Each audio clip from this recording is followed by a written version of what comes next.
Megastar Chiranjeevi ఈ పేరు వింటేనే చాలామందికి ఒక తెలియని ఆనందం, ఒక తెలియని ప్రేరణ కలుగుతుంది. మెగాస్టార్ చిరంజీవి గారు తాను ఇండస్ట్రీలో ఎదుగుతూ తనతో పాటు చాలామంది ఎదుగుదలకి కారణమయ్యారు. చాలామంది వర్ధమాన నటుల సినిమాలని చూసి ప్రోత్సహించేవారు. ఇటీవల ఒక ఇంటర్వ్యూలో చిరంజీవి గారు ఒక హాస్య నటుడి గురించి చెప్పి చాలా ఆసక్తికరమైన విషయాలు చెప్పారు. ఆ విషయాలు ఏమిటి, ఆ హాస్య నటుడు ఎవరు అనేది ఈ వీడియోలో తెలుసుకుందాం. ఈ వీడియోలోకి వెళ్ళే ముందు ఒక చిన్న రిక్వెస్ట్ అండి, నా వీడియోని చూసి నచ్చితే లైక్ అండ్ షేర్, కామెంట్ చేసి సబ్స్క్రైబ్ చేయండి ప్లీజ్.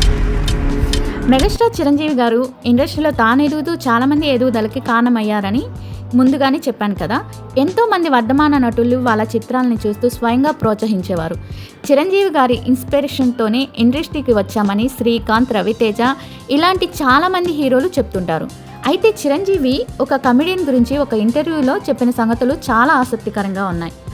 ఇంతకీ చిరంజీవి చెప్పిన ఆ హాస్య నటుడు ఎవరో తెలుసా అండి?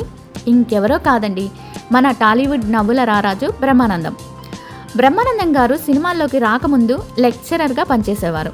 బ్రహ్మానందం నటించిన తొలి చిత్రం చిరంజీవి జంధ్యాల కాంబినేషన్లో వచ్చిన చంటబ్బాయ్. ఈ చిత్రంలో బ్రహ్మి గారు చాలా చిన్న పాత్రలో నటించారు.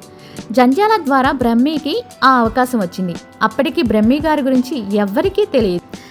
జంధ్యాల గారే బ్రహ్మి గారిని తనకి పరిచయం చేశారని చిరంజీవి గారు ఆ ఇంటర్వ్యూలో తెలిపారు. బ్రహ్మానందం గారు అప్పట్లో మిమిక్రీ చాలా బాగా చేసేవారట.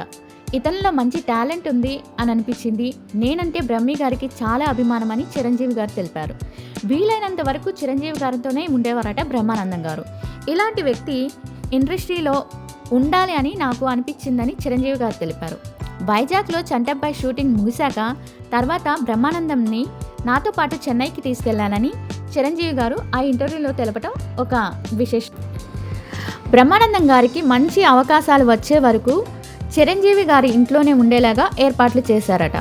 చిరంజీవి గారు ఏ స్టూడియోకి వెళ్ళినా, ఎక్కడికి వెళ్ళినా బ్రహ్మానందం గారిని తీసుకెళ్లేవారట. సినిమా ఈవెంట్స్కి తీసుకెళ్లేవారట.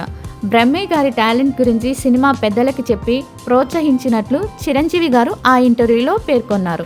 ఇదంతా దాదాపు 40 ఏళ్ల క్రితం 1986లో జరిగింది. కట్ చేస్తే బ్రహ్మానందం గారు టాలీవుడ్లోనే అగ్ర కమెడియన్గా ఎదిగారు.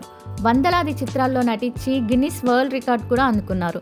టాలీవుడ్లోనే అత్యధిక రెమ్యునరేషన్ అందుకునే కమెడియన్గా బ్రహ్మి హవా చాలా కాలం కొనసాగింది. బ్రహ్మానందం కామెడీతోనే హిట్ అయిన చిత్రాలు కూడా చాలా ఉన్నాయి. రచయితలు కూడా బ్రహ్మానందం కోసం సపరేట్గా కామెడీ ట్రాక్లు రాసేవారు.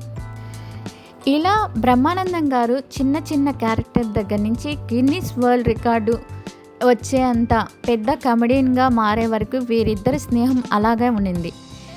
వీరిద్దరి స్నేహం ఎప్పటికీ ఇలాగే ఉండాలని కోరుకుంటూ మీ బుజ్జి క్రియేషన్స్. మీకు వీడియో నచ్చితే ఒక లైక్, కామెంట్, షేర్, సబ్స్క్రైబ్ చేయండి please. Thank you everyone. Thank you for watching this video.